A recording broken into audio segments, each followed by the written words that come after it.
নৈতিক সরকার থাকলে এই আতাউর রহমান বিক্রমপুরীকে গুলি করে মেরে ফেলতাম। পুলিশ কমিশনার জাহিদুল হাসানের বিরুদ্ধে আল্লামা আতাউর রহমান বিক্রমপুরীকে গুলি করে হত্যার হুমকি দেওয়ার অভিযোগ উঠেছে। রবিবার এই হুমকির বিষয়ে একাধিক সামাজিক মাধ্যম পোস্টে বিষয়টি তুলে ধরে কয়েকজন ফেসবুক ইনফ্লুয়েন্সার্স। এসব ফেসবুক পোস্টের ফটো কার্ডে গাজীপুর মেট্রোপলিটন পুলিশের ভারপ্রাপ্ত পুলিশ কমিশনার জাহিদুল হাসানের উদ্ধৃতি তুলে ধরে তারা। সেখানে উল্লেখ করা হয়েছে, যদি রাজনৈতিক সরকার ক্ষমতায় থাকত তাহলে এই আতাউর রহমান বিক্রমপুরীকে গুলি করে হত্যা করতেন পুলিশ কমিশনার জাহিদুল হাসান। এ বিষয়ে ফেসবুক ইনফ্লুয়েন্সার্স মীর জাহান এক পোস্টে কমিশনার জাহিদুল হাসানকে উদ্দেশ্য করে বলেন, পুলিশের চরিত্র পাল্টায়নি। রাজনৈতিক সরকার ক্ষমতায় থাকলে তিনি আলেমদের উপর গুলি চালাতে পারতেন, কিন্তু এখন পারছেন না। ওই পোস্টে আরও উল্লেখ করা হয়েছে, ইসকনের এজেন্ট হয়ে জাহিদুল হাসান আলেমদের বানিয়ে দিচ্ছেন রয়ের দালাল।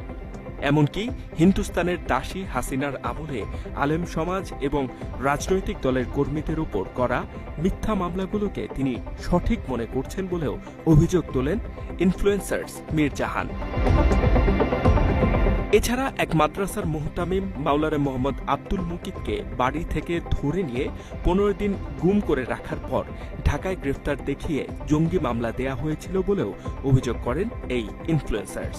তবে কখন এই ঘটনাটি ঘটে তা মীর জাহানের ফেসবুক পোস্টে উল্লেখ করা হয়নি।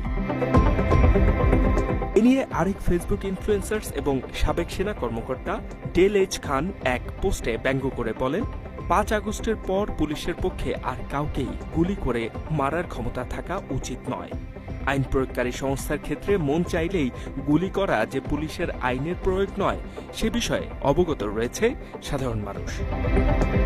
মাত্র 30% টাকায় জমির মালিক হয়ে নতুন বাংলাদেশের গড়ে তোলার স্বপ্ন দেখা বাংলা বসতি। এ বিষয়ে কথা বলেছেন মেহেদী হাসান নামে এক সামাজিক মাধ্যম ফেসবুক ব্যবহারকারীও। একজন পুলিশ অফিসার কি কোনো নাগরিককে বিচার বহির্ভূত হত্যার হুমকি দিতে পারেন? এমন প্রশ্ন তোলেন মেহেদী হাসান। কেউ অপরাধ করলে শাস্তি পাবে, তবে একজন অপরাধীকেও বিচার ছাড়া পুলিশ হত্যার হুমকি দিতে পারে না বলে উল্লেখ করেন ওই ইনফ্লুয়েন্সার্স। এদিকে এর প্রতিক্রিয়ায় সামাজিক মাধ্যমে এক ভিডিও বার্তা প্রচার করেছেন আতাউর রহমান বিক্রমপুরী।